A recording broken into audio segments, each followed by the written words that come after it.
We'll give people just a couple more minutes. Here comes Yvonne.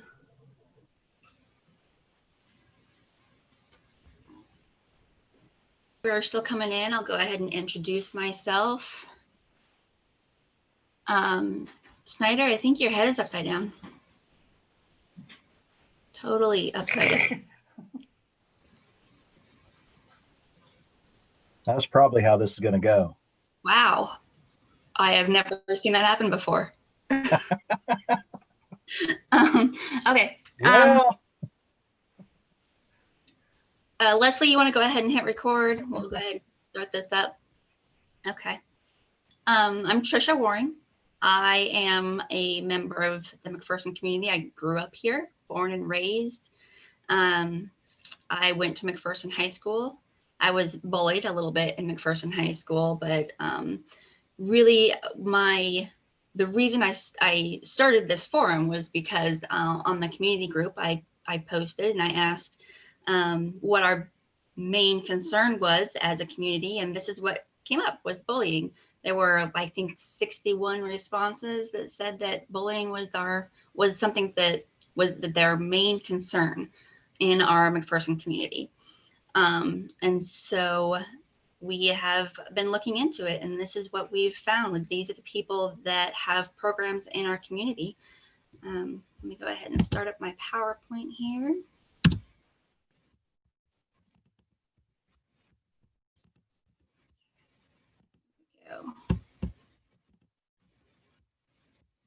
All right, these are just a few of the people who are going to join us today. So first off, so we're all on the same page. I think we all know what bullying is, but so we're all on the same page. This is the USD 418 anti-bullying guideline. Bullying is defined as intentional negative actions and intended to harm another person, severe, persistent, or pervasive acts.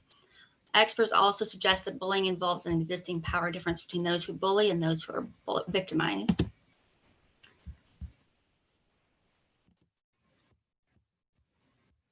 Bullying is a behavior that includes a whole range of actions that cause physical or emotional pain, from spreading rumors to intentional exclusion to physical abuse. These are some of the warning signs that your child is being bullied. I'm not going to go over each one of these, but if you'd like to see them in depth later, I can share that resource with you, or I'll share my PowerPoint. Being bullied can lead to negative health and emotional issues, including depression, anxiety, changes in sleep and eating, loss of interest in activities, health issues, decrease in academic achievement and school participation. And for me personally, it caused pretty much all of these. And I wonder, if I hadn't been bullied, like, would I have struggled so many years with all of these issues? Bullying can be prevented when the community is brought together. Community-wide strategies can help identify, support children who are bullied, redirect the behavior of children who bully, and change the attitudes of adults and youth who tolerate bullying behaviors in the peer groups, schools, and communities. And that's something that I think we can change. We can work together as a community. I think that's the only way that we're gonna be able to do anything about bullying. Youth sports groups can train the coaches to prevent bullying. Local businesses can make T-shirts to prevent with bullying, anti-bullying slogans. Aftercare staff, like at Y Kids, can read books about bullying to kids and discuss them with the kids.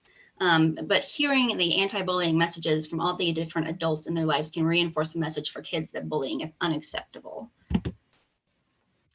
So we all have shared interests. Why are you here?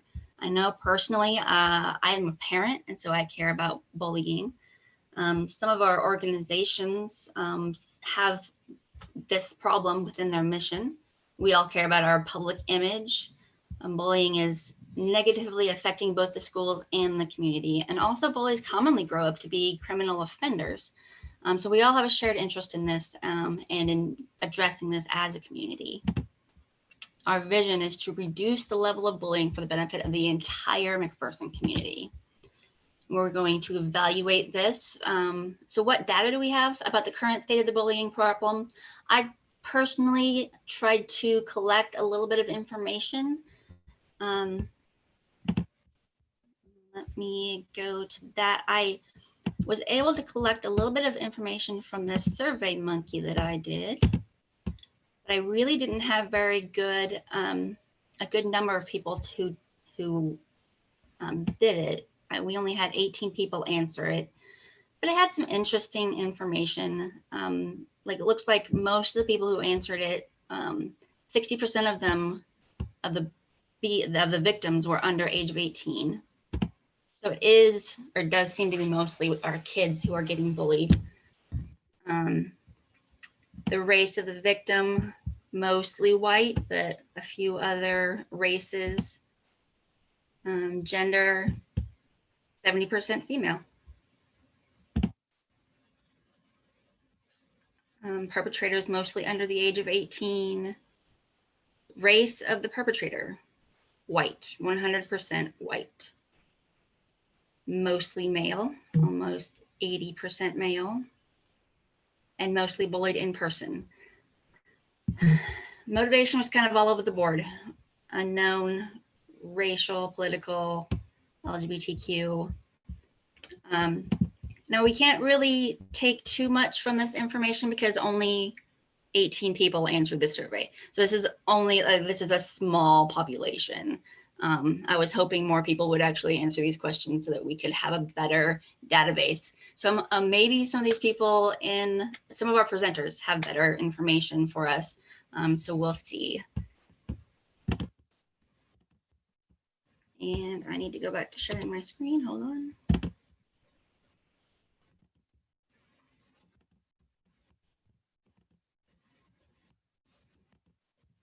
Okay. So who's already working to address bullying in some way? And these are the people I've compiled who address them in some way in our community. And as we are listening to these guys speak, make sure you're paying attention to where our gaps in services are. I think that's going to be a key to finding out how we can address this in our community.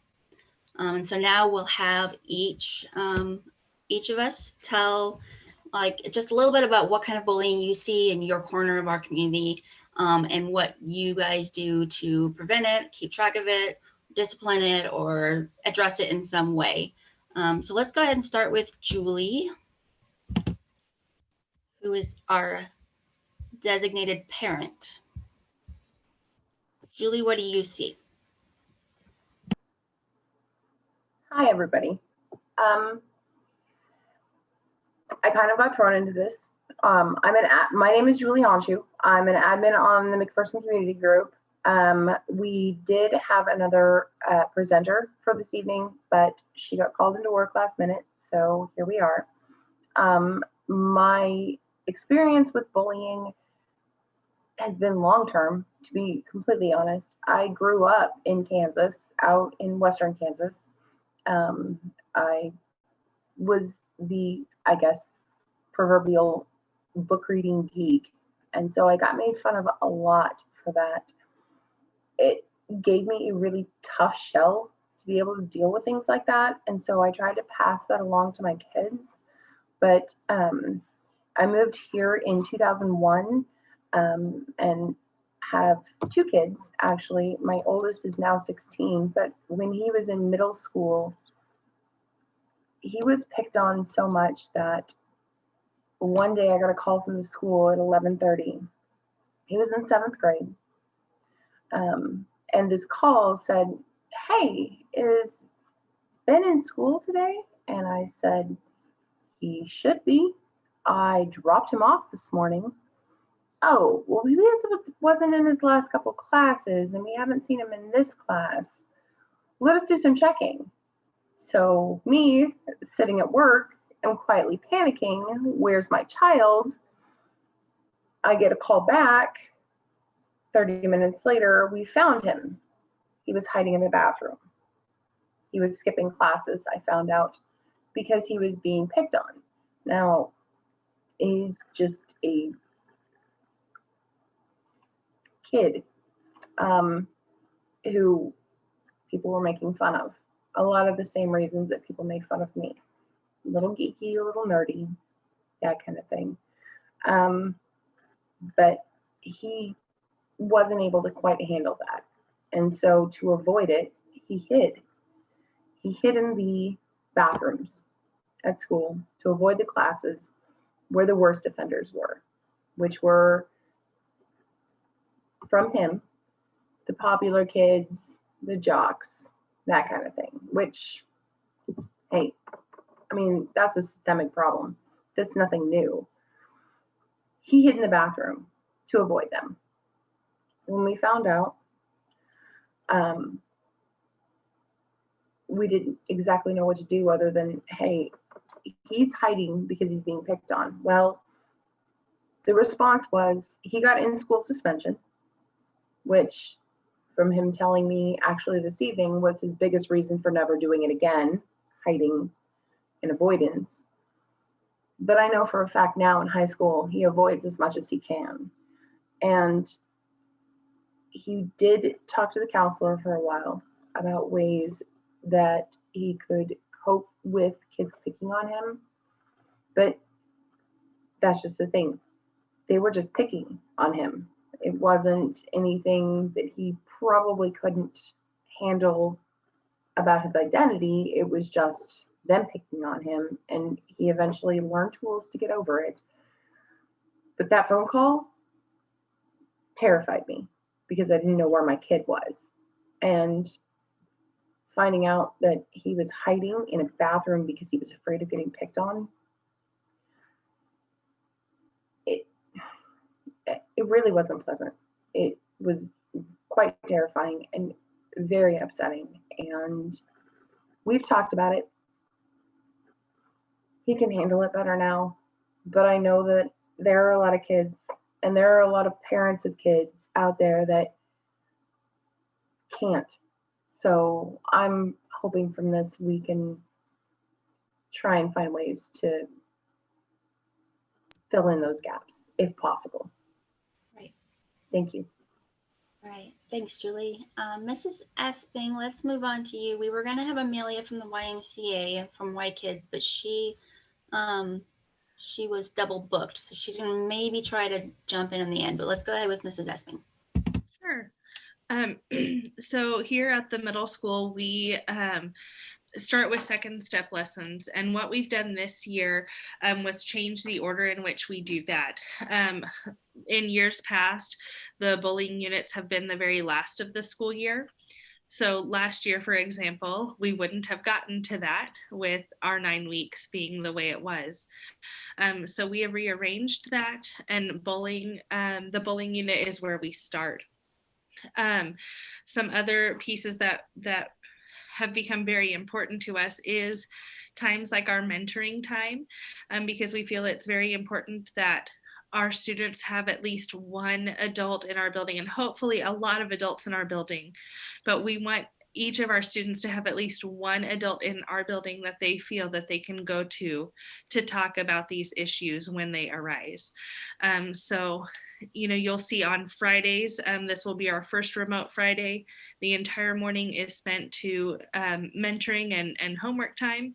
And the purpose of that is relationship building and the opportunity to have a one-on-one conversation with each student in our building. So that is a change that we've made over the last couple of years for a variety of reasons, but in part to help students feel comfortable to come and talk to us when an issue would come up. The types of bullying that we see, it was curious to hear, Trisha, the responses that you got, because I would feel that they were much different based on some of our experiences here. I don't feel we do have, that physical piece, but I see much more quiet, private, the social media pieces. How can I be sneaky about this? It's not overt bullying, like something that adults, I think, easily see and know this is what we can and should address. It's much more hidden, and I think that's gotten much worse. Another thing that we have done that I think Aria will say, ooh, this was a horrible plan, but there was a reason behind it. We are becoming more strict about our cell phone policy, and part of that is not having cell phones during lunchtime. Now, I am well aware that most every kid sticks their hand in their hoodie and they're texting or whatever anyway. I'm not silly about that. At the same time, part of that was my first year in this position. I spent more time in my afternoons dealing with mean things that people were doing during lunchtime over social media than anything else. So that's where I would like to work together even more on how do we help impact those quiet, sneaky ways, that social media piece that starts with picking, like what Julie was talking about, and then just snowballs out of control.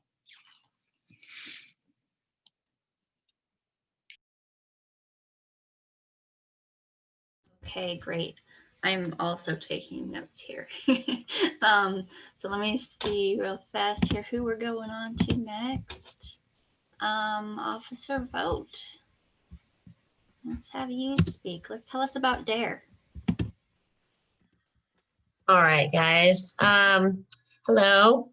My name is DARE Officer Vogt, and I'm with the McPherson Police Department. Just a little information on me. I started law enforcement in 2018. I completed the DARE instructors training course in Oklahoma in 2019. And I joined the McPherson Police Department in 2020 when I learned that there was a DARE position available and open. That's something I've always wanted to do. I do believe the way that McPherson Police Department is involved with bullying is through the DARE program. I think that's a really important part of our community and really important program for our schools and the students. The McPherson Police Department believes in the program so much that we do actually have 2 certified DARE instructors, and in the whole county of McPherson, we actually have 5. So this county in McPherson, the whole county, I think that all of the law enforcement is very in tune and really wants this DARE program to succeed. And unfortunately right now, due to the coronavirus, we are unable to get into the schools currently. Obviously, we all know we've backed down to phase 2, and so there's no visitors right now in the school systems. So we would love to be in the schools, but right now we're having a little tough time doing that. I think everyone's struggling a little bit with that. Just wanted to let you know kind of how the DARE class works. I think a lot of parents are not misguided, but they don't have a full understanding of what DARE is anymore and what it represents. You know, back in the 1980s and the 1990s, DARE was just, let's say no to drugs. And this program has exceeded way past that. Just to give you kind of a little bit of information on what the DARE program teaches about now is a refresher. DARE stands for Drug Abuse Resistance Education, but the curriculum has evolved tremendously. And over the past years, the curriculum is a 10-week program, and you have a different lesson each week, and each lesson is 45 minutes long. And some of the things that the program focuses on would be, you know, teaching the students how to make safe and responsible choices, including responding to peer pressure, resistance strategies, some signs of stress, how to communicate effectively, communication styles, and how to respond to bullying. All of these lessons can be applied to bullying and also to drugs. I do have some statistics for you. I know you are interested in a few statistics. I do have some for you. 9 out of 10 elementary school students have been subjected to physical or psychological bullying. 75% of children have been victims of bullying, and about half of those parents consider bullying not a problem for their child. So that's an important piece there. I'll get to the parents in a second. An estimated 160,000 children miss school every day due to fear of attack or intimidation by other students. And I think that is what we kind of spoke about earlier with our guest, with the guest speaker for the parent, what her child was going through. 1 out of 10 students drop out or change schools because of repeated bullying. 85% of bullying incidents are witnessed by others, and that's another thing that we talk about in DARE, is to not be a bystander. And 46% of bullied students report notifying an adult at school about the incident. And school-based bullying programs decrease bullying up to 25%, which is why we feel that DARE is so important in our community. For DARE, our classes require a high level of participation and commitment from the students, and the students will tell you that. It's not a hard course, but it's something that they definitely have to be engaged in. In my particular DARE class, you can add to the program of DARE, but you cannot take away. And what I have added for the program that I will be teaching is an anti-bullying pledge, and you will need that in order to graduate DARE. And in that, the pledge includes they have to sign it and put their name on it, and we talk about it and things like that. But in it, it's pretty much just how to respect others by including anyone that's left out, encouraging others rather than putting them down, choosing to not be a bully and accepting others' differences, and help others, refuse to watch, laugh, or join in when someone is being bullied. Tell an adult when they see someone is being teased or hurt. If they can't stop the bullying themselves, try to comfort the person that's being bullied. So those are some of the things that we talk about in our DARE program. Some people are wondering kind of, when does law enforcement get involved? When does McPherson PD get involved? And that's kind of a tricky question, because different schools have their own discipline policies. And per state of Kansas, there's a Kansas state statute that says that the schools will have their own policy on bullying, and that's required.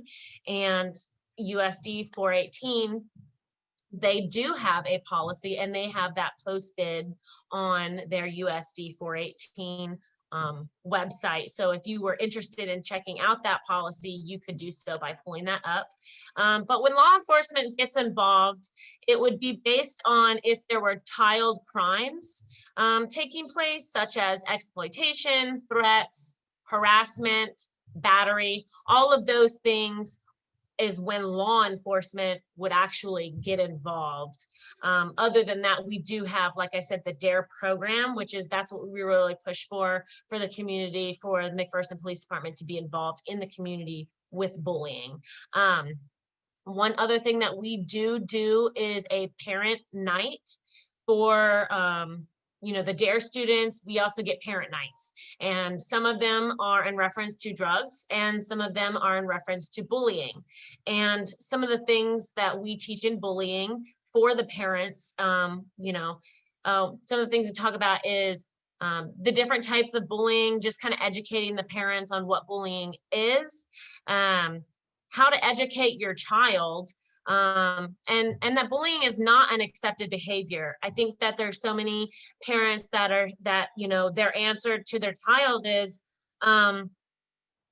ignore it or retaliate, or they may not have the words for their child. They don't know how to explain it. And so what our program does is it teaches the parents on how to respond, what to look for, teach your child not to be a bystander. Don't just watch things as they go by. We listen to your child's narrative. I think a lot of parents maybe don't believe their child, or they put words in their mouth, but it's important for parents to have open ears and actually listen to their kids when there's things going on. Don't diminish their feelings. It makes them feel more defeated than they already do. And always document. We tell the parents, always document everything. That's super important. And there's a lot more that goes into the parent nights, but I could talk all night on it. So those are just some of the things that we do from the police department in our DARE program to talk about DARE in the community. Again, I do think the McPherson Police Department is strong on the DARE program, and we believe in it. I believe in it. I know it works. I just think that the parents also need to be educated on how DARE works, because it has changed so drastically over the years.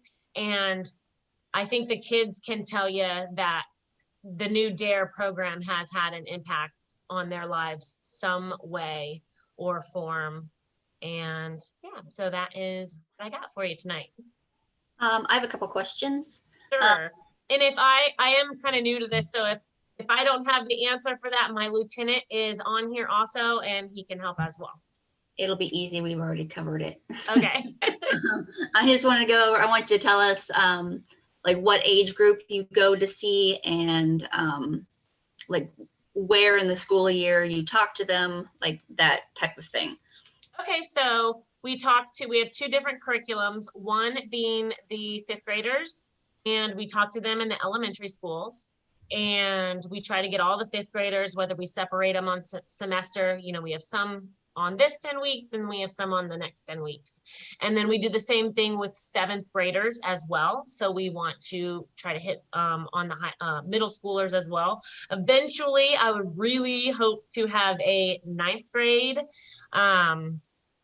DARE program. I do have some enhancement lessons that talk to the kids about various different things.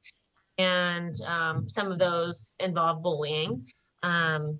And the programming itself is very similar from what we teach to the 5th graders to the 7th graders, and it builds off of each other. However, if you are in 7th grade and you have not taken a 5th grade DARE class, you won't be left behind, because we review everything that we learned from 5th grade in the 7th grade program. And they're both very, very similar. They just have, for the older kids, they have more older experience type based things. And for the younger kids, we kind of just like tone it down a notch. Gotcha. And that's a 10-week program? It is a 10-week program. Now, like I said, there are enhancement classes, so we can add to it. It just depends on what the school feels that they want. However, most schools stick with the 10-week program, and that's not including parent night, and that's not including DARE graduation and things like that. So, okay. yes. And how many parent nights do you do?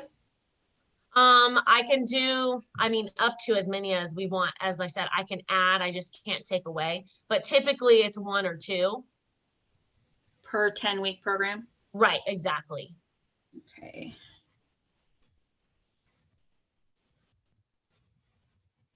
Okay. Cool. Yeah. All right, who's next? Let's go with, is Carrie here? I don't see Carrie. That's too bad. Jerry. Jerry, are you in a place you can speak? You're muted. You have to unmute first. There we go. How's that? There we Is go. that better? Yeah. My voice is a little shot from yelling at middle schoolers, and not in a bad way, but in a good way.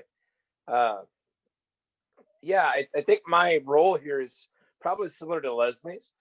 She and I come from similar training and background when it comes to dealing with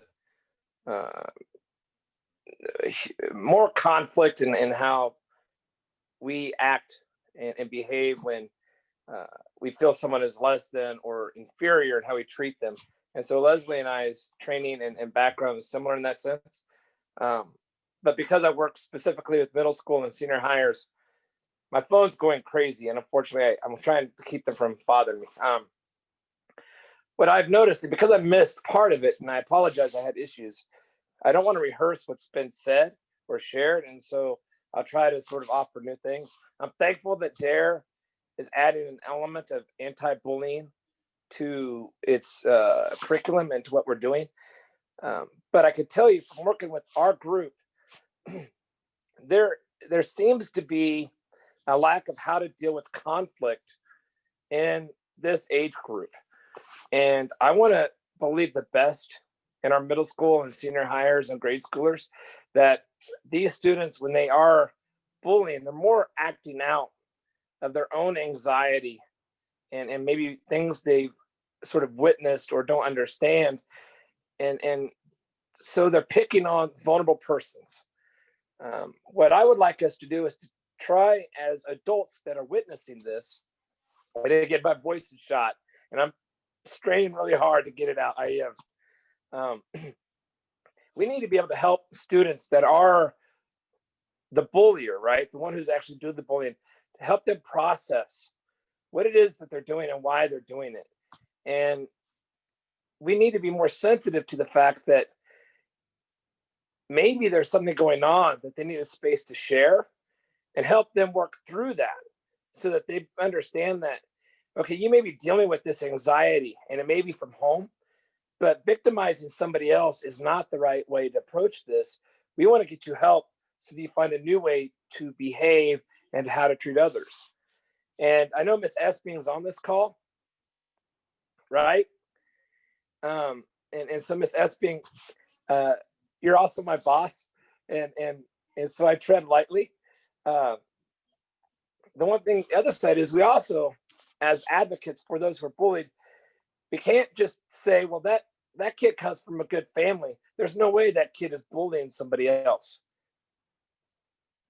right? We have to believe the stories, and we have to take them at face value, and we have to be willing to advocate and to be an ally for those who are bullied.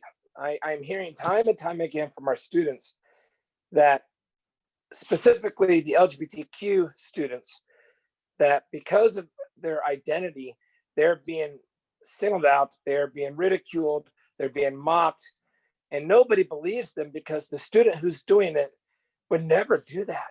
They come from such a good family. If we're really going to be allies and advocates, we have to believe the most vulnerable and marginalized in our schools. And not just the LGBTQ, but persons of color. I'm going to be real. And Miss Esping, I don't know what to do about this. I'll be honest. I'm not sure how to approach it. Inga, can you unmute so I know that you're hearing me? Yeah, I can. Okay. I share this knowing that my son is at risk if I share it. So please, it must stay here. I don't want my son singled out on the bus and bullied because it came to me with a concern. Please, it must stay here. I commit to that. Okay. So the other day, my son comes up to me and goes, I'm gonna also pause the recording then for this part. Okay, thank you. Is that okay? That I'm just gonna chime in real quick because you mentioned DARE. Actually, we don't touch. And hit record again. I think we're past the part where we. Yeah, well, Yeah, we're I recording. did. When yeah. Okay. Sorry. Go ahead. So along the bullying, when we talk about bullying in the DARE program, we talk about other people's differences. Maybe it's how they were raised, maybe it's the color of their skin or what they identify as.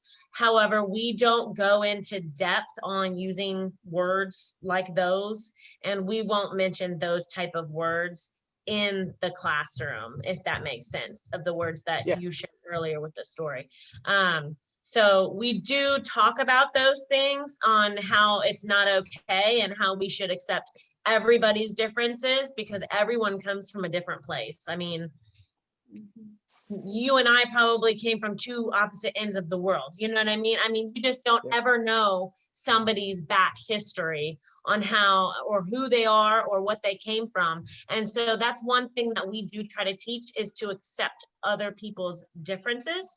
However, we do not go into depth on any of that, like I said, LGBTQ Q and race and things like that. We do more of positive decision making and things like that, and how to resist peer pressure and how to not be a bystander, and we touch on kind of more on that end. So Okay. I would say Okay. at the school level, we have not this year, but we had conversations with classes last year about these very words, because we did see a big spike in this type of language and this type of name calling. And then it was working with students and families who were saying these words, helping to educate why this isn't okay, what motivates you to want to say this to somebody else, and even when you're saying it to your friend group, why is that still not appropriate? So I would say that is a typical response of the school. We do often take the guise of, we feel that there's a lack in the education, and that's why you're using this language, and that's why you're bullying somebody, and that's why you're mistreating somebody the way that you are. So how do we support the person who is being victimized, as well as the person who is the perpetrator, to help foster that understanding? And I often tell students, when they come to me with a bullying issue, it's going to take more than one try, most likely, but we need to keep that communication open. And I think that's the biggest thing that I guess I see as a gap, and what I'm hoping to see. How do we keep these communication lines open, so that we do have a full awareness of who and what, and then how are we educating them? How are we helping to support this student in making better decisions? I think especially at the middle school level, when you take a look at the statistics, you'll see bullying raises a ton at the middle school level. Across the country. So that's not just a McPherson issue, that is Right. a nationwide issue. And I think that is because the students in this age group, they're trying to become more adult.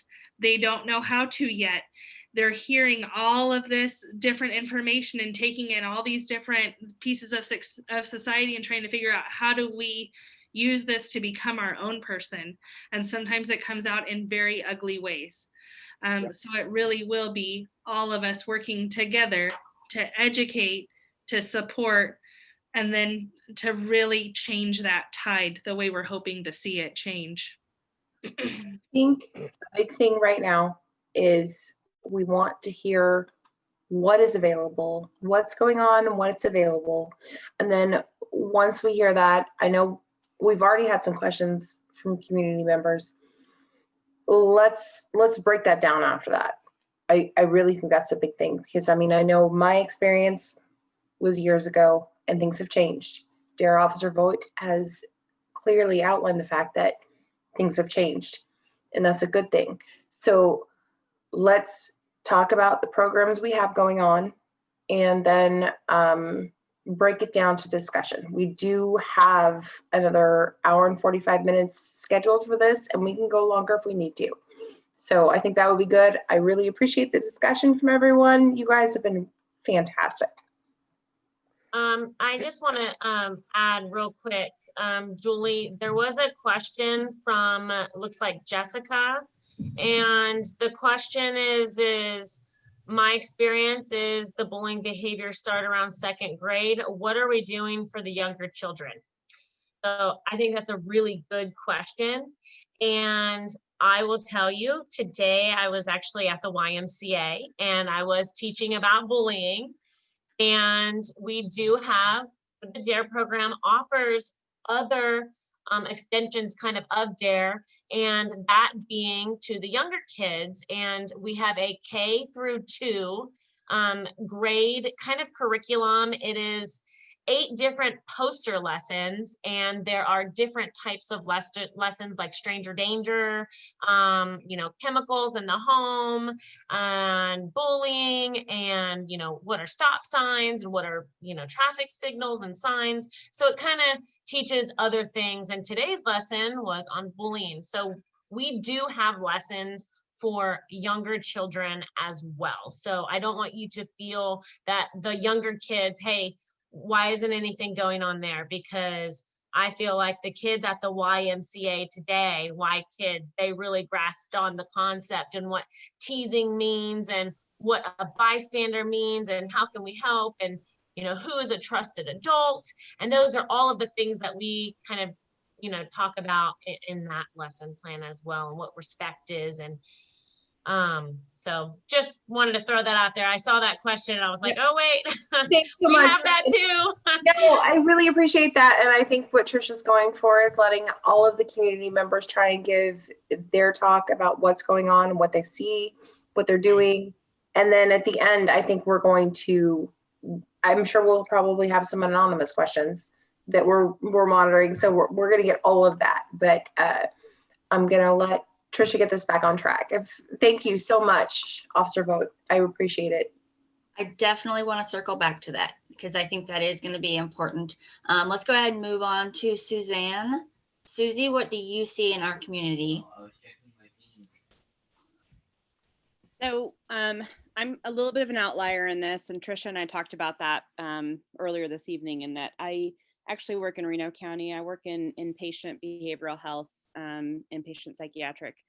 And what's interesting from kind of the life that I live daily in terms of my work has to do with I'm working daily with people who are dealing with suicidal thoughts and the long-term effects of traumatic experiences throughout their lives.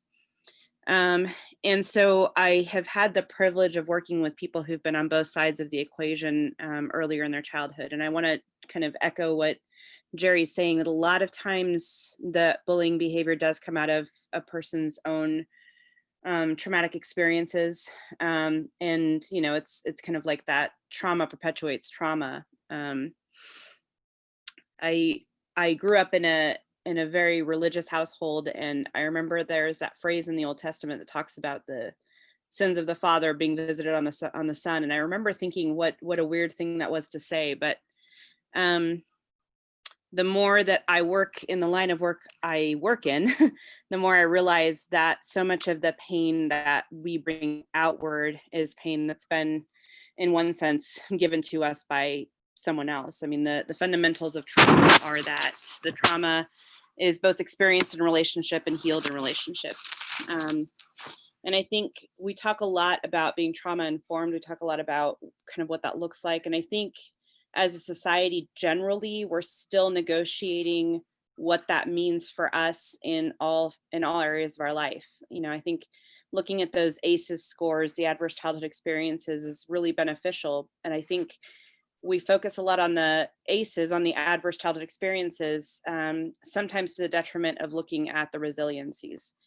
And one of the things that I think is fundamental and is happening in this conversation here is that one of the biggest resiliencies that we can offer kids, and frankly each other, is the presence of a safe, supportive community. This is a little bit of a pet issue of mine, but I'm going to bring it up. And that is that I think one of the things that we as professionals can do, and I feel is imperative for us to do, is to advocate for policy changes in the state and even in our nation. Because what we know, and I don't mean this, we're guessing, what we know is that when children and families are not stuck in poverty, when they have access to good health care, to good nutrition, and to safe communities, they do better.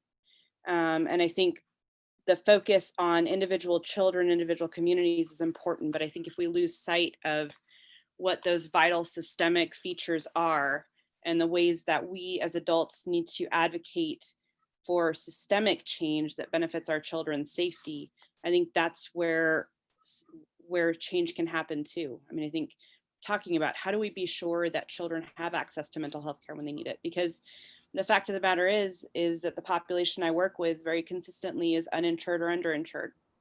So a hospitalization means they go home with a probably somewhere from a $7,000 to a $10,000 bill, depending on how long their hospitalization is.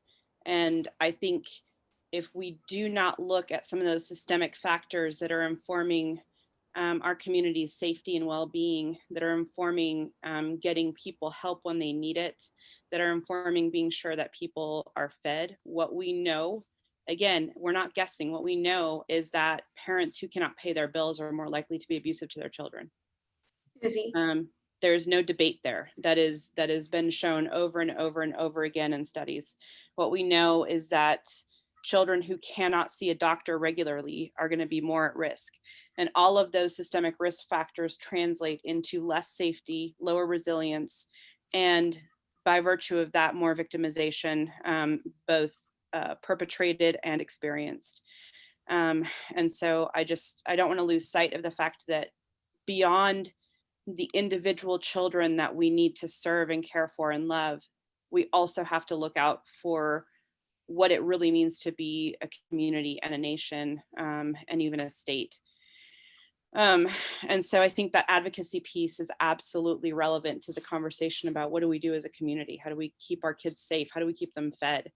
How do we keep the adults in our community safe and fed? And how do we do that in a way that they can access services when they need them? On top of that, I really appreciated what Inga was talking about with regard to looking at those developmental stages. One of the things I do, unsurprisingly, a lot of the people that I work with are parents. And so when I am working with them in their own individual therapy, I also talk to them about how do you parent your children? We talk a lot about developmental issues, and that middle school age range is so vitally connected to orientation to peers for validation. So I'm certainly no expert on child development. I mean, I think I leave that to the education experts in the room, but I will say that more we children even and their parents on what does this development look like and how do we continue to encourage safe and healthy attachment in communities throughout all of the lifespan. I think that can really help us because, you know, I do talk pretty openly with my own children about, you know, what is it you're doing in this developmental stage? What's your job? You know, whether your job is to feel safe or your job is to look to your peers for some validation of who you are, then let's work with that. Let's talk about what that means and let's talk about how we do that safely. And I think the DARE program also has a component of that built in, which I appreciate. So I will say one of the things that I think is helpful too is empowering our kids to ask hard questions of themselves and of each other. You know, both of my kids have come to me and, you know, kind of asked some questions about how do I support my friends when they're struggling. And I think emboldening our kids, not to make them responsible for another person's mental health, but I have emboldened both of my children to say, don't hesitate to ask somebody if they're feeling like hurting themselves. And don't hesitate to go to a trusted adult when somebody says yes to that. I mean, I think we get so scared of those questions about suicide, about self-harm. We get scared of asking that. And we're so afraid that if I ask them, then they're going to start thinking about it, you know? And I think it's important to tell our kids, it's okay to ask your friend if they're seeming really depressed. It's okay to ask them, what does that look like for you? And do you need help? And being sure that kids know very well who their village is. I've told my children many, many, many times, there are going to be things you don't want to talk to me about, and that's okay. You don't have to. But who are the people you will turn to when that time comes? And being very intentional about creating a list and creating relationships around them that they can turn to on those days when they think mom's a complete idiot. So that's my probably more than 2 cents, but I'm I'm glad to be part of this conversation and I appreciate you all including me. So I think that's important information. Thank you, Susie. And that does lead me to ask if that information like that is included in the second step or in the DARE program, but we're going to get to that eventually. I think we're going to move on to Jesse. Jesse, tell us about what you do and what you see in our community. Hello, I'm Jessie Wagner. I'm the editor of the McPherson News-Ledger, and I currently have a toddler that is displaying some possible bullying behaviors at my home right now. So I'm going to hope that we're not interrupted. But I, as the editor of the paper, really, I find the stories that are going to go in the paper. I put the paper together. I do a lot of interviews. In fact, it's nice. Tonight I've got to see some of the faces of people that I've been doing phone interviews with these last few months during COVID. So I really, in our role as the newspaper, one way that I really see bullying come up is on social media.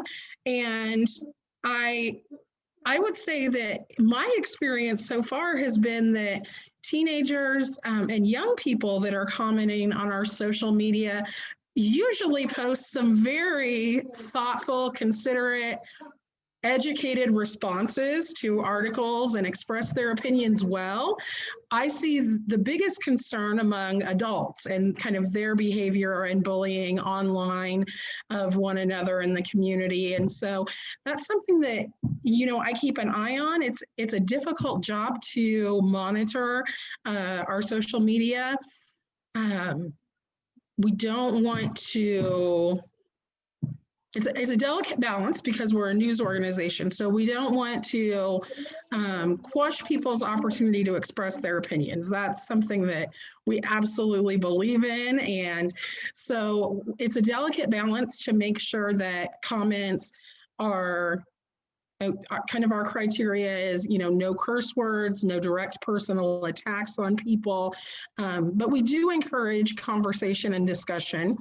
So sometimes it can get a little heated. And so, you know, we're just always keeping an eye on that to make sure that, you know, there's no curse words and that type of thing. But then I kind of feel like one of our roles and responsibilities as a community news organization is not just to provide coverage of our school board meetings and county commission meetings and activities, which are absolutely important and need to be covered, but it's also to highlight a lot of the good that goes on in our community as well. And we're fortunate to live in a really great community. And so I do try to find stories on a regular basis that highlight especially youth that are making really good choices. My first career before working in news was as a social worker, and no matter how much I try to shake off my social work hat, it never really goes away. And so I'm always looking for the good, and I'm always trying to highlight that, because I really believe the more we see of people making good, positive choices, the more people are apt to do those same things. And so I always tell people, a lot of times I'll post and I'll say online, you know, it's time, tell me something good. Like, I want to hear about the kids that are having the bake sale to raise money for the Humane Center. I want to hear about the kid who served ice cream to his neighbors just because. And you know, those are the things that make our community special. And those are the things that really encourage kids to keep making those good choices and make the next right choice. So I always, you know, if anyone ever has a positive story, I encourage them to reach out and let us know. We love to celebrate those things. It's been a little harder this year to get into all the schools because of COVID. So last year we were able to visit a school each month and really focus on something in particular going on great at that school. This year that looks different, but it doesn't mean we can't still celebrate our kids and our community. We just are figure out new ways to do it. I also encourage people to let us know about things that are important to the community. That, you know, I'm for the most part a one-woman show. I have some freelance writers that work with me, but I can't be everywhere and know everything. So, you know, I encourage folks that if they have concerns about things to let me know, and we'll do our best to look into those and investigate. And If it's something like that, we can, do investigations and do that type of thing. If it's something that maybe the community just needs to be educated on, we're always happy to do that too. I try to do articles regarding mental health and bullying and homelessness and those important issues that our community is facing that maybe some members of our community aren't aware of. So always feel free to reach out to us and we'll do what we can to support the community and share the news. Awesome. Okay, thanks for sharing, Jessie. Thank you. Veronica from Heart to Heart, are you ready to speak? Yes, can you hear me? Sure can. Okay, perfect. Hi, I'm Veronica with Heart to Heart Child Advocacy Center, and we serve child victims of abuse in Harvey, Marion, and McPherson counties. We do have an office located in the City Hall building, and so we come at this from a little bit of a different standpoint that we only take cases that are referred from DCF or from law enforcement, and we work really well with those partners. But we, as an agency, see bullying with many of our victims, and that's usually our victims that it's peer-to-peer abuse, and usually it's a boyfriend-girlfriend relationship. And in the sense that we step in, so like sometimes we'll have cases where it was a boyfriend girlfriend, they broke up, it got very messy, the child comes in, they do the interview, and they have friends who are of the perpetrator who are bullying them electronically or in school, and we just provide advocacy to the family and to the child, have that be go into the school or find them other resources that they might need. We do a lot with working with Title IX since we deal primarily with sexual abuse and assault, um, and just being an extra support in that sense. Part of our services is also outreach, and going kind of back to what Suzanne said of being a community, being proactive, looking at bystanders, is that while we focus mainly on body safety, we also try to encompass the mental health part and building a system in a community for the child or for the children that we see, but also the other children in the community. And so we have started doing going into the schools. We're just starting right now. COVID kind of set us back a little bit, but going into the school setting, and we are working on building coping skills and building friendships and trust and recognizing who they can trust. So that way, when something is happening, whether it be bullying or abuse, that they have somebody that they can trust. Um, I believe that it takes a community to keep a child safe. And so I personally try my hardest to try to not just appeal to children who are being abused in the cases that we see, but who are being bullied, and trying to find ways that we can just get them some extra support and resources. And we'll do that. We also do a trauma informed care training for parents and community members and for educators. And that just gives them one more step in being able to maybe help a child. We've had a lot of good responses for that.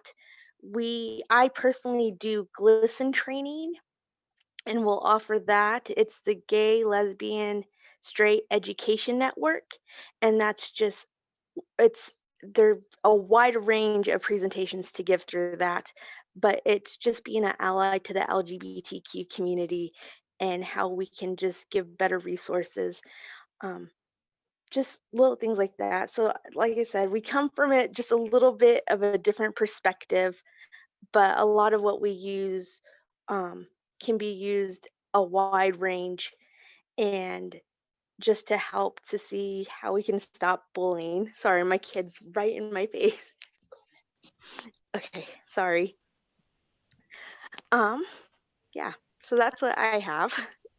Veronica, you said sometimes you go into the schools. Which schools do you go into? Like which age range Right now we are starting with a local school, and we are looking, the grades are pre-K through 8th grade because that's just what they have in their school. It's a small school, and we're just working on the emotional, doing different worksheets, different activities, just to give coping skills, um, journaling, something that they could do with journaling, and giving them topics that they can do just so they can have better skills to relate to each other, to keep tempers in check, because it's all hard, and we're in hard times right now. Okay. Okay, I think that's good information to have. Okay, I think the last person we need to hear from is our miscellaneous, or not a miscellaneous, anonymous student. She's going to remain anonymous just for her own safety in the school system, but I believe she has some things to say for us. So I had been told to take notes on anything that I had noticed that I didn't necessarily agree with, or if I had anything like for input. So the first thing is the dare officer had said that parents tell their children to ignore it and that it's a bad thing when they do that. But one of the things that I was told at the schools was to ignore it instead of them trying to help mostly. And with what Jerry had said about the LGBTQ plus bullying situation, I personally have not gone to the school about anything bullying related with it because only after 7th grade is when I'd fully given up on trying to go to anyone that had anything to do with the school about the issues I had. And Mrs. Esping had said that they tell the students it'll take more than one try, but with the numerous times that I had gone to someone, nothing was really ever improved with any of my issues. But I'm a high school student, and throughout the entire school experience I've had, I've always been bullied and made fun of for something, whether it was my weight, my sexual orientation, the way I present, or the person I had dated at the time. A fair amount of the time when I would go to someone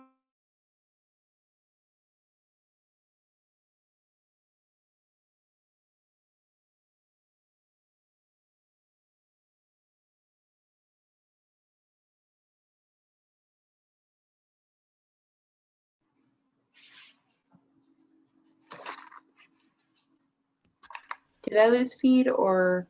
I think our student did. Okay. Oh, my Wi-Fi acted up. I'm so sorry. Okay. What was the last thing that was heard?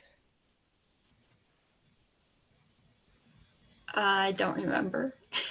I think that you were talking about how in 7th grade you had stopped really reaching out to others, especially at the school for help, and then that's when I lost you. Oh, okay. Okay. The thing I had after that was how Mrs. Esping had said that they tell the students it'll take more than one try, but with the numerous times that I had gone to someone, nothing was ever improved about the situation.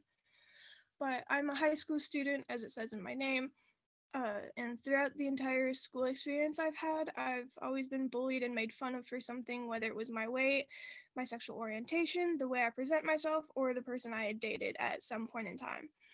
A fair amount of the time when I would go to someone at the schools, they would put it on me as the victim to solve the issue instead of trying to stop it at the source. As long as I can remember in my school life,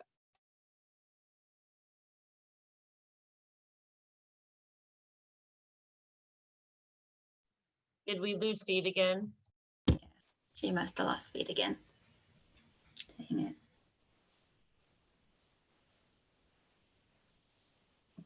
Do we have another student? Yvonne?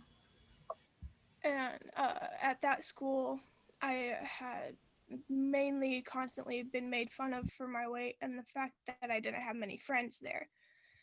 And I had ended up moving schools again at some point when I had I lost what I was saying. You were talking about weight. and how you had a problem at school with the kids Oh, it picking got on cut you. out. Did it get cut out again? Yeah, it did. Dang it. I'm sorry. This happens often with classes too. Hmm. Just generally throughout the entire time I've had any memory of any school experience, I've always been bullied, mainly for my weight. That's what it started out with.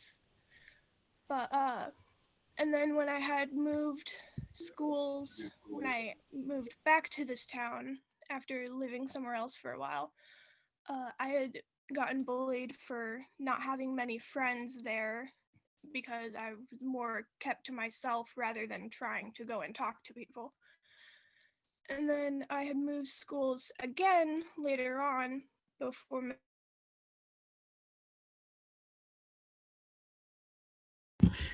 Dang it, she keeps getting cut out. I think the point is that she's trying to make is that it's a lot of times it's put on the victim that it's something they need to solve, and I think that's hard for kids to deal with. You back? What was? Honey, I don't know. Should I just continue from what I've been saying? Yeah, go ahead. Okay. Where was it? When I went to middle school, it wasn't as bad as I thought it was going to be until I had come out in 7th grade. And the comment.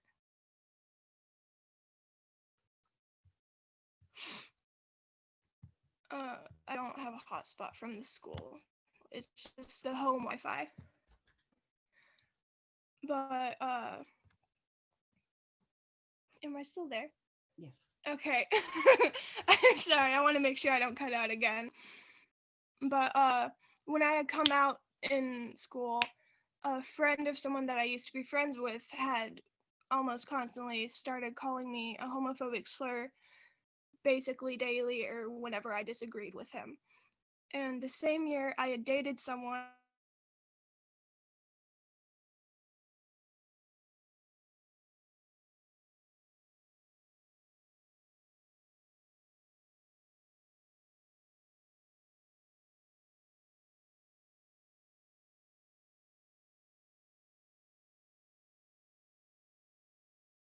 nothing had really changed, and it just kept on with any issues. But after coming out publicly to the school, I had gotten dirty looks almost every day from people in my classes, and everything just got worse after that. And someone that had already bullied me in one of my classes, when they asked their friend who they had sat by in class after lunch and we were getting our things from the classroom, cut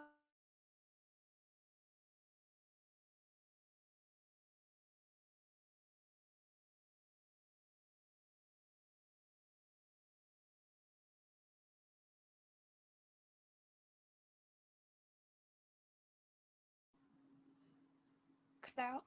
No, you're good. Okay. Someone that had already been bullying me was in one of my classes that I had before lunch.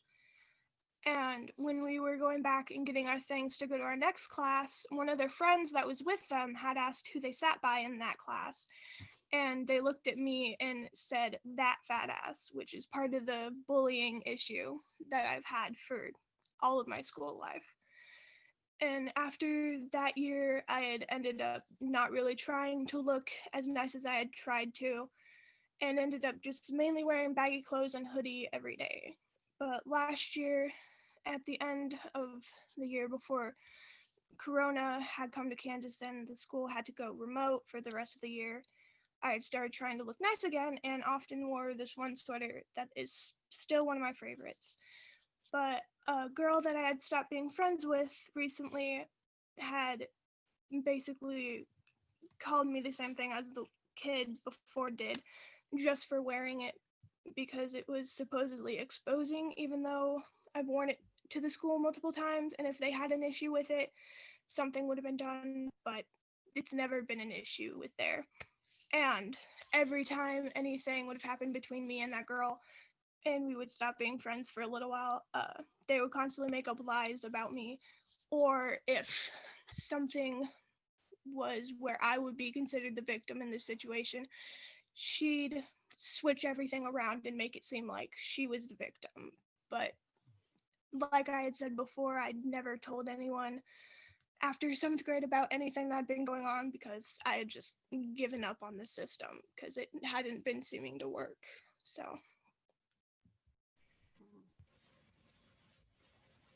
That's,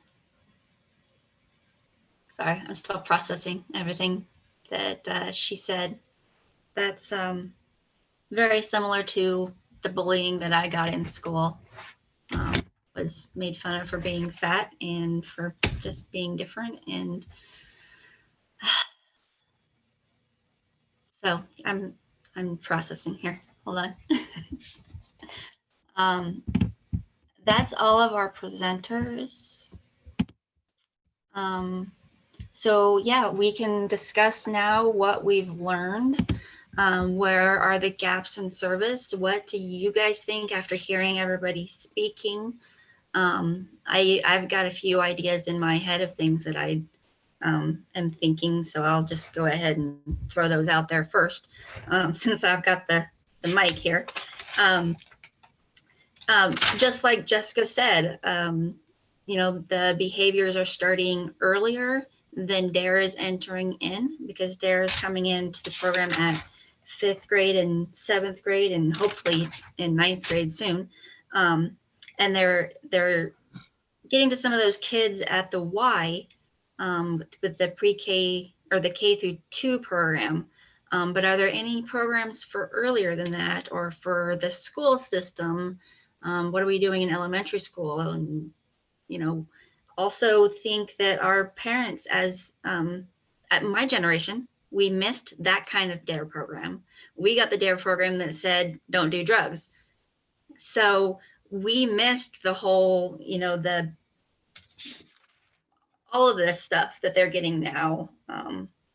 The safe and responsible choices, the resistance strategies, making good choices, that kind of thing, is not something that they went over for us in school.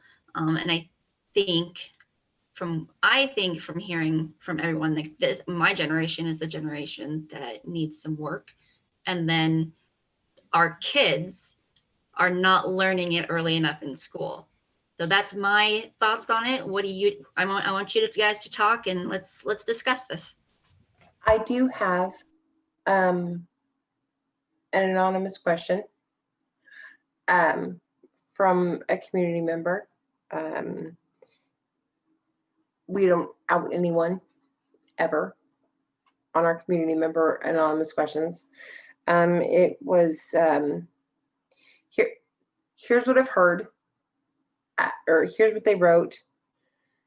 We've heard a lot about kids bullying others and social media being a big thing. But what about community forums that are unchecked and have hate speech and derogatory comments rampant on? One that I can sort of mention is public right to know. That was an anonymous question from a community member. I'm no longer a member of that community or that Facebook post or that Facebook group, sorry. But I do know that there are a lot of things that go unchecked in Facebook groups in general. And not only parents see that, but kids see that too. And I know Ms. Esping mentioned social media being a huge thing about preventing. And I know personally, like, my son was bullied, and I mentioned that. Like, oh, I forgot about that. Sorry. My son was bullied, and I mentioned that. We talked a lot about that for a minute. My daughter has not necessarily been bullied in school. She's she's got a harder shell than my son does. But I know that there are a lot of social media things that she mentions to me that are flying around her all the time. And she can handle it, but maybe there's not a lot of adults out there that can handle it. And how do we regulate that kind of thing? And how do we make we're focusing a lot on our kids, which is really good. But it seems like maybe we need to focus on parents too. And how do we regulate that? And I know it's not your job, Officer Vogt, Ms. Esping, and others who have talked. But maybe Susie Wolcott, who is a mental health professional, can weigh in. I'm not sure. How do we regulate that across all platforms, across all age divisions, I guess, would be the big thing I took away from that question.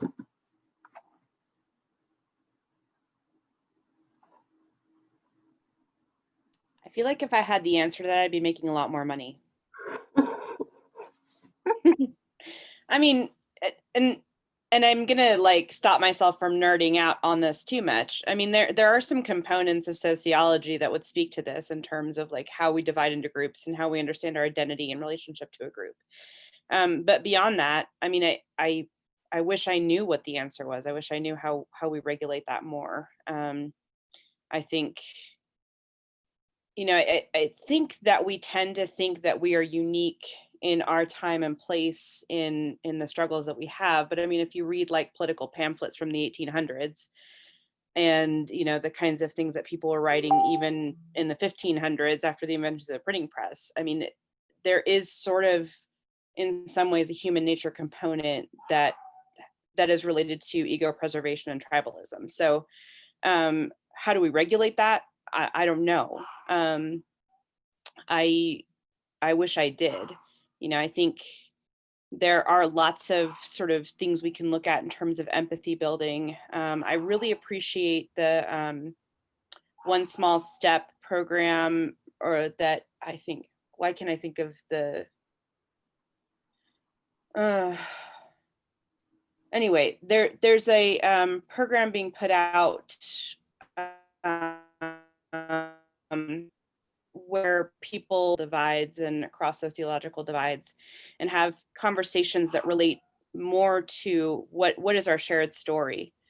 Well, okay, Susie, my question, I guess, is how do we fix, or not fix, I guess, not fix from what this person is saying and what I've experienced. How do we quickly mend if we can, like just put quick mending fences in?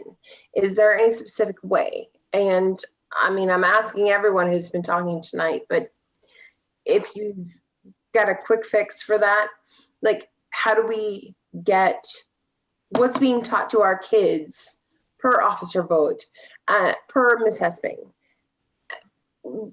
right now, I guess, because I mean, I know Officer Vogt has been there since 2020 this year, crazy year, but how do we get that combined with not just the kids, but to maybe their parents to not post things or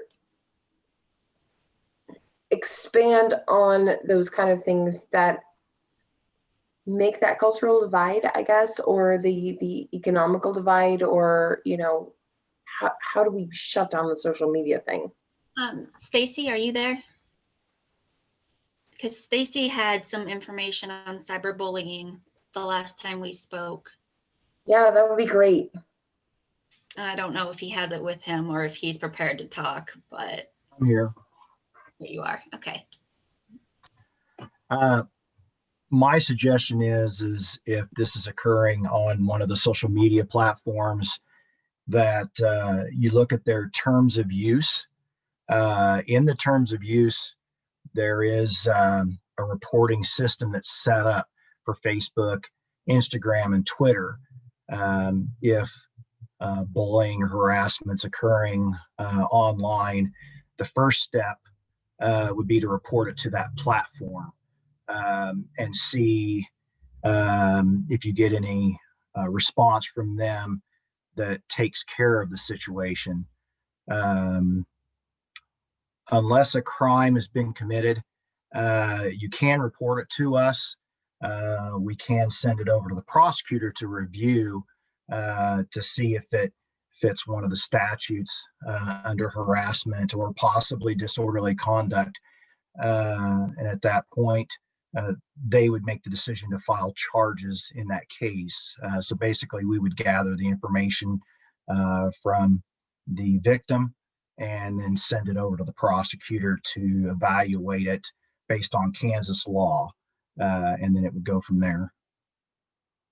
But the first step would be to go to the actual social media platform where it's taking place and report it there and see if they will shut it down on their end. So like there was a Snapchat that was screenshotted, something about chicken nuggets, and they said something about McNiggers, I think it was. Even Snapchat, do they have like terms of use and ways of reporting that? Yes, they do. You need to look into the terms of use when you join any social media site. I know there's a lot of language in there that they put in as far as lawyer type legal language, but read through that. And there is a reporting system in each one of those where you can contact the social media platform and ask them to assist you and see what they tell you. Okay. And my main concern with that particular one was that the parents' response was, I don't know why anybody cares about this. It's not a big deal. It's just a joke. Why aren't they worried about the thefts that are going on? And, you know, one of the things that I ran across in my research for this was that a lot of the kids who are bullies in the middle school years become convicted felons later on. I think it was 40% of bullies identified in middle school become by the age of 24 have at least one conviction. And I mean, don't quote me on that, but I read it somewhere.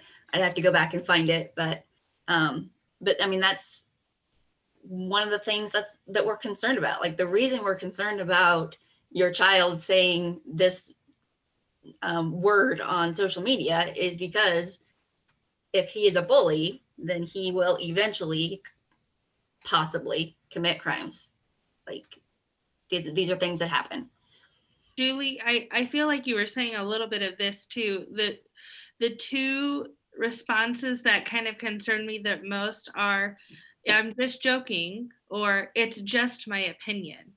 And I think that there's a ton of not that overt bullying that would lead to being able to potentially prosecute or things like that, but it's that stuff right there. How do we stop those really horrible and mean things? And then it's, I'm just joking, it's just my opinion. What's your problem with that? So I don't have an awesome quick fix answer, but what I've personally had to do for my own sanity is start calling that out when I'm seeing it. And I will tell you, and you've probably done that too, that's a pretty ugly and lonely place to be, because it has totally turned around on me with some of my personal friend groups. When I'm calling out, well, your opinion hurts others. So, you know, your opinion is, you don't need to be a keyboard warrior about this. It's not a joke. I'm not laughing. It's definitely been turned around on me, even as a 38-year-old, thinking that bullying should be done and over with in my life.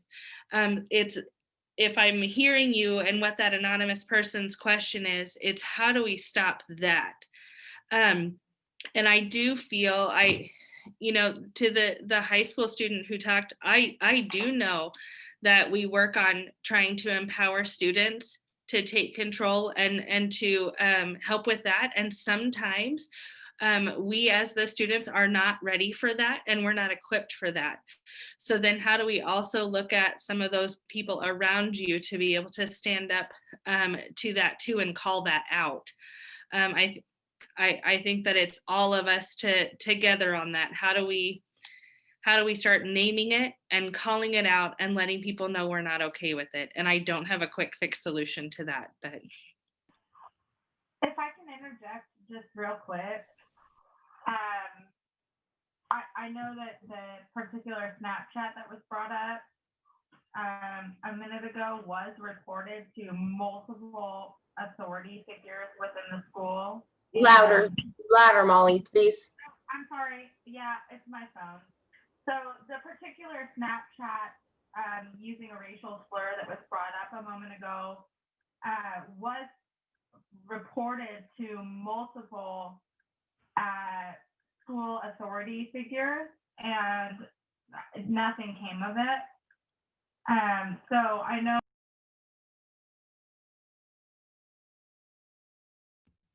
Molly, now you're muted. Good grief, I'm here. I'm sorry. So the Snapchat using the racial slur was reported to multiple authority figures within the school system, and ultimately nothing was done. And I have to think about what message that sends to the kids and what kind of example that sets, because what I worry about is that a lot of these behaviors are taught at the dinner table and are repeated by kids who aren't old enough yet to really understand what they're saying to other kids, but they hear it from parents and repeat it. And it's frustrating when, I mean, there was another example of a Snapchat that blamed women for being raped. And, you know, things like that get reported, but ultimately nothing is done is the most damaging for these kids, because they see that things like that are said, but nothing happens. And there's no punishment, there's no issue with that. And then they just see the parents fighting about, is this okay or not? And if the parents can't even decide if this is okay or not, you know, the kids are kind of home free, and that's the frustrating part. I think kids mirror a lot of what they see from parents, and I know it's a hard thing to talk about in town, but I think it's important, because if there's no punishment or issue with some of these things that are being said and done by students, they're not going to grow up to be adults that understand that that's not a thing to say. And so I'm sorry, I just wanted to interject and add that point, because I know kids on social media are problematic, but so are adults, and so are the consequences that they face for that. And when there aren't any, what are they learning? Sorry, I'm muting again. That was all I had to say. No, you know, my kid only stopped hiding in the bathrooms and avoiding issues when in-school suspension was imposed, because that was how he dealt with bullying. So, but he was the victim.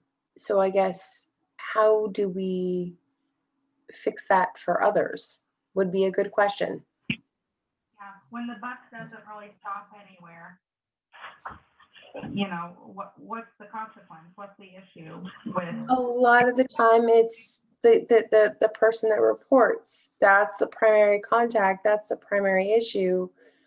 And I mean, I'm not special. My kid's not special. Everybody's gone through this.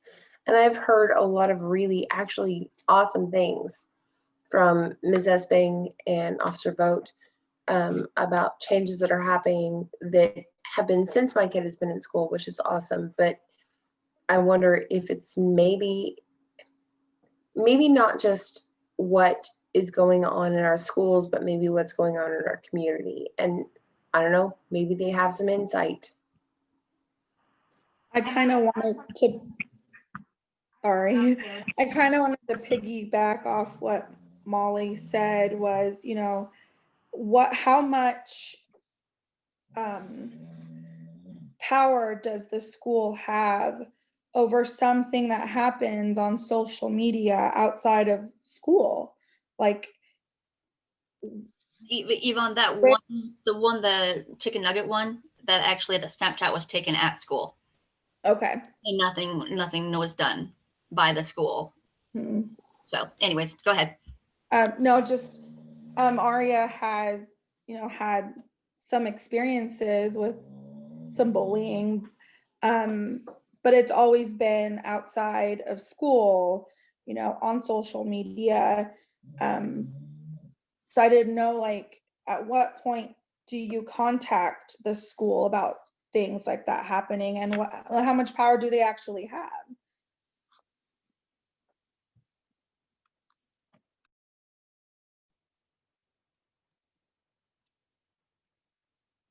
I would say, you know, we deal with issues that do happen at school. I know of the Snapchat that you're talking about. I think it's a dangerous thing to say that nothing happened as well. Just because we don't see it doesn't mean that nothing happened. Another thing that I see a lot is something will happen. It will be meaningful to the student, but that student also has to save face. So when they're telling their friends about what happened, oh, it was nothing, it was this, it was that, because they're still trying to uphold their reputation, which they're trying to figure out who they are too. So I think that there's a lot of pieces at play there. And Yvonne, I think that you're right, like that's where it becomes bigger than just school, and where it does become why we're here right now. It's a whole community approach. So Aria had a good point earlier, kind of along that line. Inga, go ahead. Like when you bring a parent or a teacher into the situation, usually they get even more bullied, because it's just, they think that you aren't standing up for yourself. And I think that's what the bullies want to see. It's just you standing up for yourself and not like have someone else do it for you.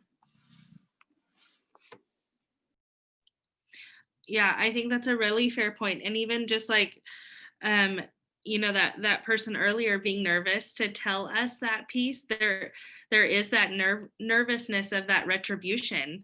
Is this going to make it better or worse? What will that next step be? And I think, you know, Susie was talking about it earlier. I feel like it all comes back down to those relationships and building and repairing some of those relationships that are broken. And I don't have a quick fix answer for that. I do feel, Trisha, you had said earlier that missing piece is some of that adult education. And I do feel like that's fleshing itself out in our conversation. We are doing some things with kids. How do we pair that too with some of that adult education to kind of come at it from both angles? Right.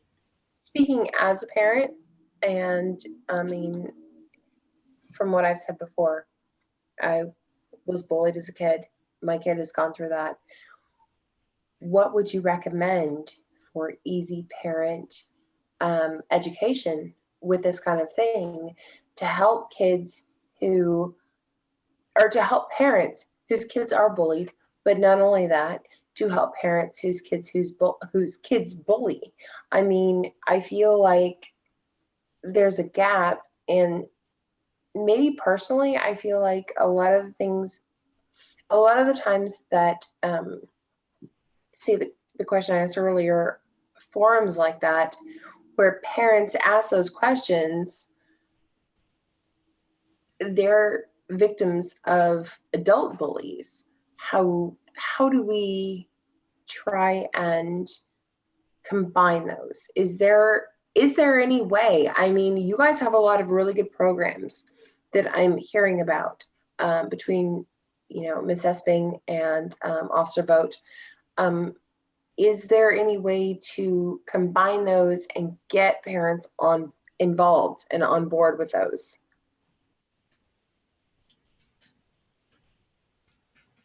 Like Officer Vogt, you said you had parent nights, but they only come in 1 to 2 nights for every 10-week program. Is there a way to increase that? How can we help you increase that? Is that something that needs to be done? I guess what I would say to that is more parent participation. I think that is going to be our number one goal, is getting the parents to come to that particular night on that topic that is of DARE. Maybe some more advertising to the parents or incentives or something that would get the parents to be more on board, because I think some parents might be resistant to wanting to come to those type of things. And I think that kind of may be one of the gaps that we may be seeing. Maybe there is that bully at school and they're getting the just ignore it answer, or, toughen up, figure it out. Don't let them talk to you like that. And then the kids right there, I mean, they're just being shut down again. And maybe it's that parent that's like, hey, I'm not going to that. I'm not going to that parent night. It's a waste of my time. I got dinner to cook. It's stuff like that we would want the parents to be more, involved. So, I mean, I think that would be one. We could do multiple topics on bullying, but I think we're going to cover the same thing. Generally with the same parents that attend, if we had 2 of them, I think for the most part, it would be the same programming on bullying. So the parents that attended the first one probably, maybe would attend the second one, and it would be the same curriculum. So it would maybe more be for parents that missed the first one. We could have an additional. I would suggest that being one, so that parents don't feel that they have missed anything and that they can feel more involved. Another thing that we do is I forgot to mention this, but per the DARE program, the students have to do 5 family talks in order to graduate. And those family talks are based on some of the topics that I kind of discussed earlier on making healthy choices. We have one who is in your help network, and they create a kind of like a graph on who's in their help network, trusted adults they can go to and talk to. And these are all things that all have to be signed off by a parent that they discussed with their family or their parent or guardian. So that is something that is also included in a requirement in order to graduate DARE. So we do want that participation from family or guardians and parents as well. So how do we reduce the barriers, the resistance from parents? Anybody have any ideas on that? Yeah, actually I do. The model is as old as human history itself. First Nation people have used restoration justice as a model to restore relationships.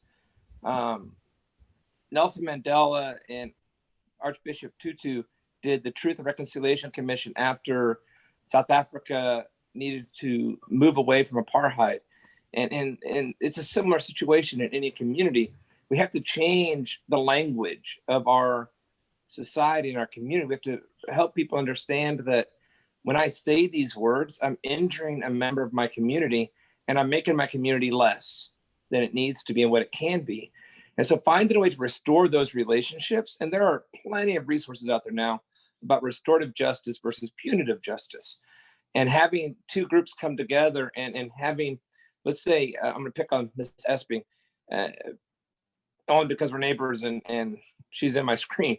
If I were to be an abuser or to injure Ms. Esping, then or someone who's advocated or trained in the advocacy would bring the two of us together in a very safe space.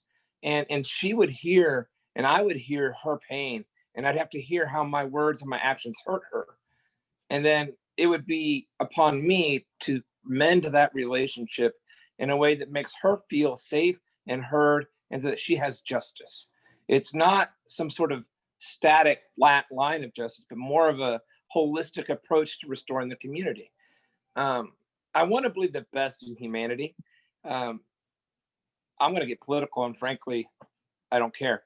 But when the political season being so volatile and so nasty, and bullying is allowed to happen from the highest place in the land, that kind of behavior is mirrored and copied all the way down, right? It's become okay and it's become acceptable to bully because, well, if that person can do it and that person's the president, then why can't we? I'm just some lowly person in a small community. And so we need to help people understand, look, when you say that, you're hurting me. You are violating my personhood. And I think if we present it that way, we allow for conversation and restoration and dialogue that allows for healing and wholeness, and maybe a way forward as a community that just some straight consequence may not. Those are my 2 cents. And my phone's dying. I charged it, but it's going to die anyway. I'm sorry. Well, I can tag in on that too, Jerry, because I know Offender Victim Ministries, probably about a year ago, was in touch with the high school about offering that kind of thing, because it wouldn't just, the circle can't just be the victim and the perpetrator. It's the support people for each of them as well, and an opportunity to have a community, to expand the circle for that kind of thing, and yeah, well, look at who is harmed, and who is ultimately responsible for repairing that harm, and how is that going to happen, and to hear each other's stories and to have mutual support so that everybody's there with some sort of advocate for them. It's not just these two folks kind of duking it out, and it's not them, not about punishment as much as restoration. But that Offender Victim Ministries, their offices are in Newton, but they work in McPherson, and I know that they have volunteers in McPherson that would be very glad to facilitate that kind of thing, or to work with the schools to do that, or to explore what that could look like. I mean, they don't have to run it, but I just am saying that there are resources that would do exactly what Jerry's talking. And the only thing I would add is expanding the circle to be more than just the 2 kids involved, or the 2 parents involved, or the 3 adults involved, to have spaces where we can do that. That's I'm sorry, Tricia. That could be used for community members who are having issues with each other. That's a good resource to have. I do have a I guess, I don't know, not a general question, but sort of. There was a Snapchat going around amongst high school kids. It was, I'm going to read the thread. It's on a screenshot. I apologize for the language. Take the dick and suck it up. I'm sorry. The fuck is wrong with you, honestly? A little tip on y'all ladies. If you get raped, that's y'all's fault. You asked for it. Remember what y'all wear chooses how us boys act. Maybe cover up instead of being a whore and y'all won't get raped. Just saying. That kind of thing goes out on social media all the time. There was more. But that kind of thing goes out on social media all the time. If that is brought to an authority's attention, any authority's attention, what is going to happen?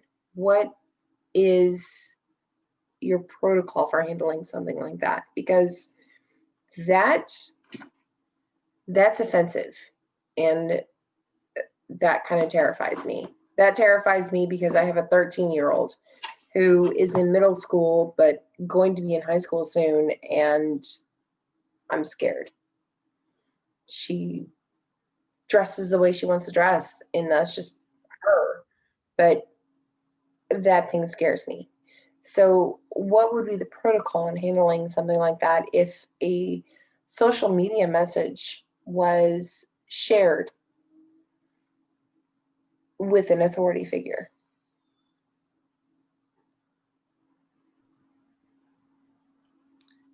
If that's shared here at the middle school, a consequence for it would be dependent on when it was shared. If that was during school hours, it's handled differently. If it's one that we find out about, we call and make the parents aware.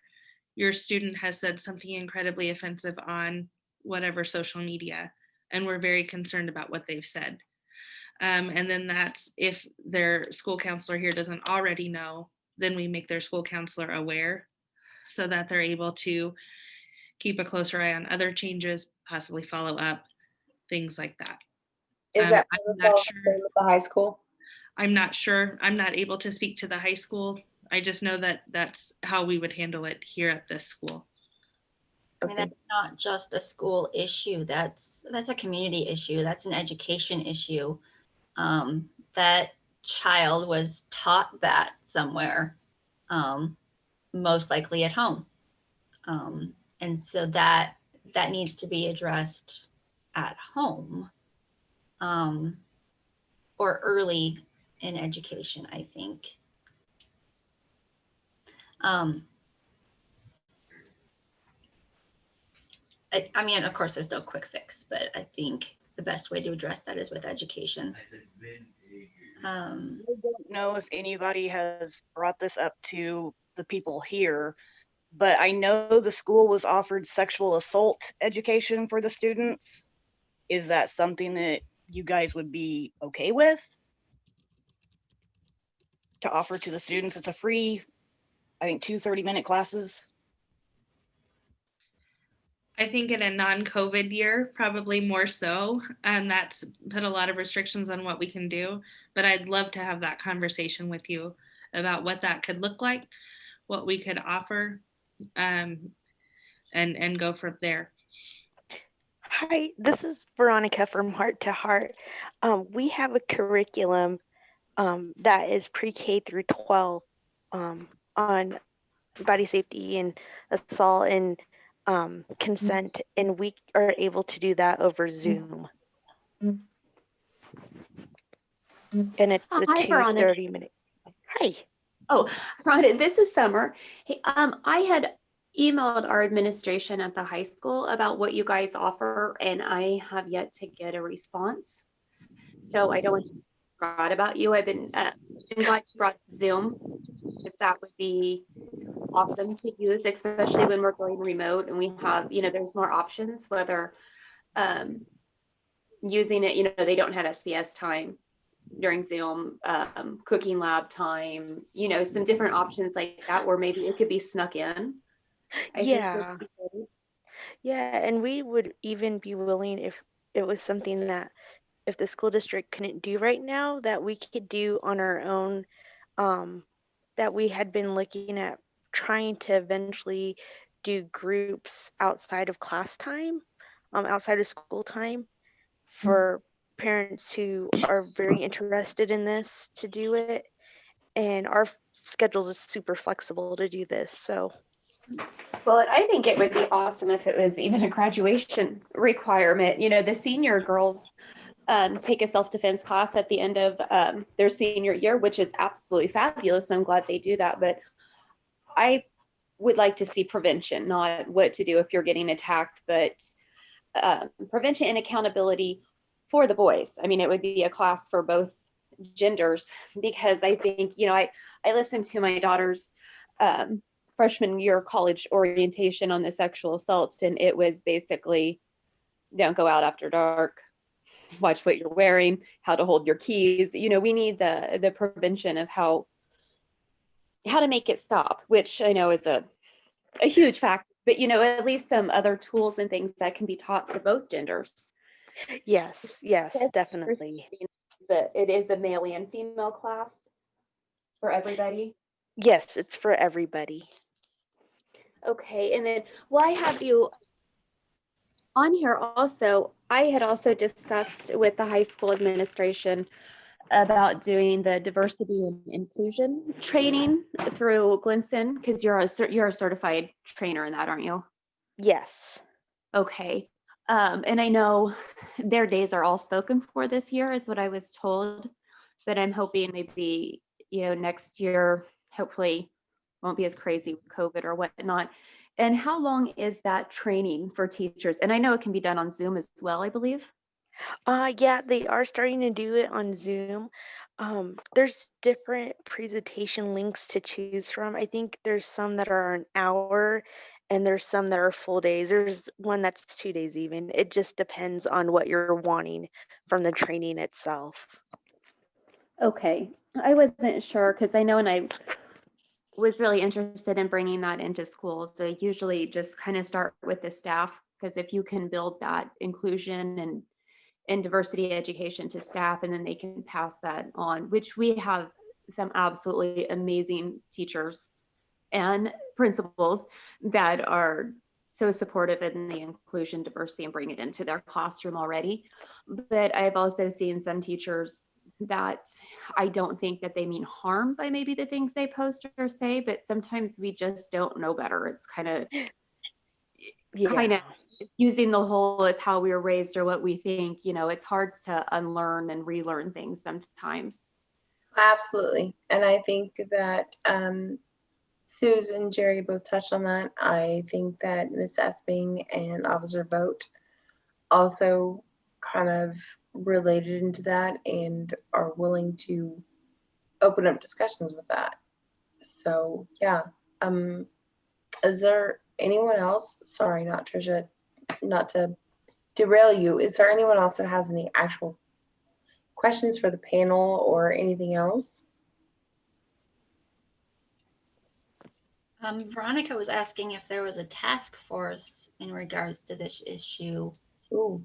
Community task force or a school task force, and I'm not aware of one. I'm not either. No, I don't believe I feel that we have a bullying committee, but not, they're not really oriented to be a task force, at least yet. I will say I have a meeting with our superintendent in a couple of days, so I've emailed him during this time to say, hi, I'd like to visit a little bit further about my experience with this tonight and what we could do. So maybe one of the things that we could do is develop a community task force. Yeah, definitely. And one thing that Susie touched on that I'd like to bring back up is policy changes. That's something that we could do as a community, is help ensure changes in policy for the school board, for inclusion, diversity, things like that. So, I mean, that's something that needs to be addressed, or that can be addressed, that could help this issue. And then earlier I had said, what are some ways to get through the barriers of how to get parents to come to things? And I'm a big believer in food. I believe that people are food motivated. Even Miss Timmery, Miss Vogt, she said that parents won't come because they'll be busy making dinner. What if we got some community group together to provide dinner for those parents so they don't have to? Dinner, babysitting, things that are stopping these parents from attending these.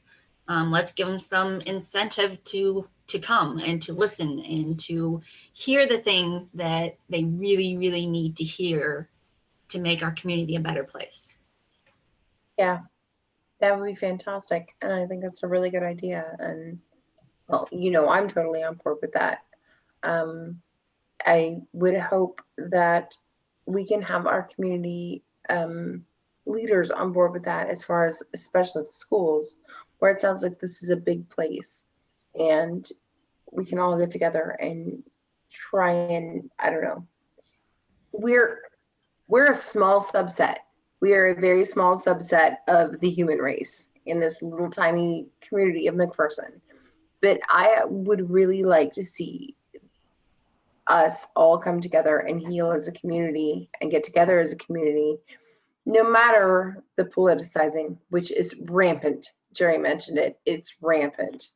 No matter the socioeconomic divide, which Susie has mentioned, I would like to see us all come together as a community and try to make some severe policy changes just for us, because we can't control the world around us necessarily, but we can control our small sphere. And I think we can do that. I really do.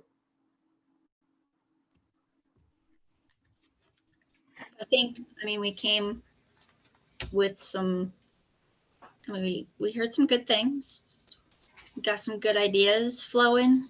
Absolutely. Maybe. You guys be thinking of on this for the next, couple of weeks, a couple of days. Shoot me a message if you've got some idea, if you know of a group that can help, if you want to be part of this change. Let's get together and let's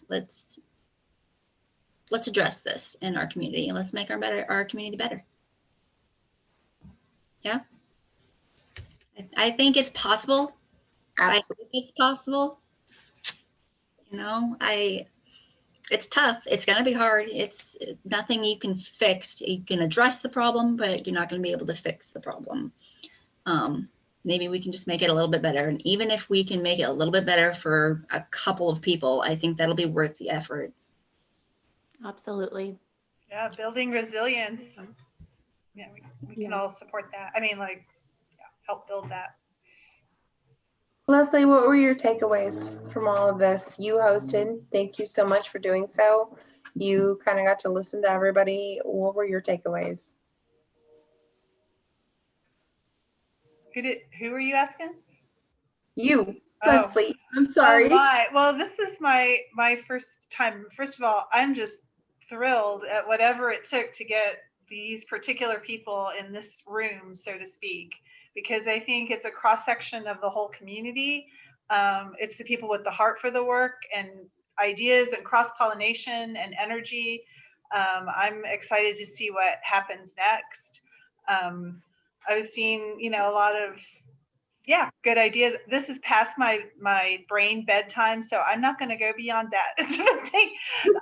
I'm really, I'm honored to have gotten to witness all this, and I have some ideas that I'm going to share with Trisha, and because they aren't well formulated yet. But thanks, and keep me posted. And if you need a Zoom room, I'm happy to let people in and out of that and record and all that kind of good stuff too. Well,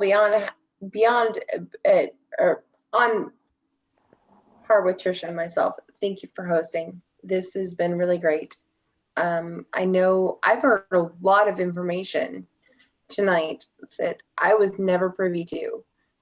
New DARE programs, what's going on with the middle school, community things, socioeconomic things. I'm really excited, honestly. I am super excited, and thank you, Leslie and Trisha, for all your hard work and everybody that joined us. So it's a great conversation. I had to work, so I got in a little bit late, so I'll have to rewatch it.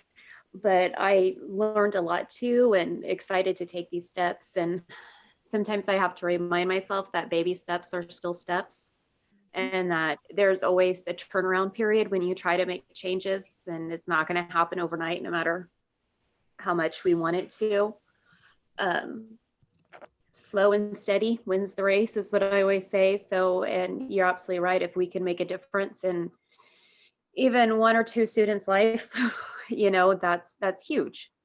And I think this community can do it. I feel like the last couple of years, there's been a lot more division.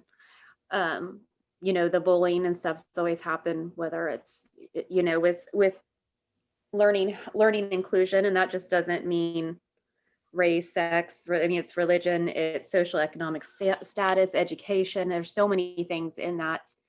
And when you get to the core of it, we do have a good community. We just need to fix a few things, and all communities really do. So I'm very excited to start this and so happy for everybody that joined in. I think we're headed in the right direction. Times are tough right now. Anxieties and tensions are huge compared to last year even. You know, it's rough. It's very rough. So we just have to stick together, and I pray and have the best vibes sent to all of our educators right now. My heart goes out to them and our healthcare workers. And then, you know, you try to throw in different changes. I know it can be very overwhelming. So slow and steady. We can do this. I think we made some good progress. Trisha? Well, thank you all for coming. Thank you all for being a part of this and being part of this conversation. We'll wrap it up. You guys have a good night.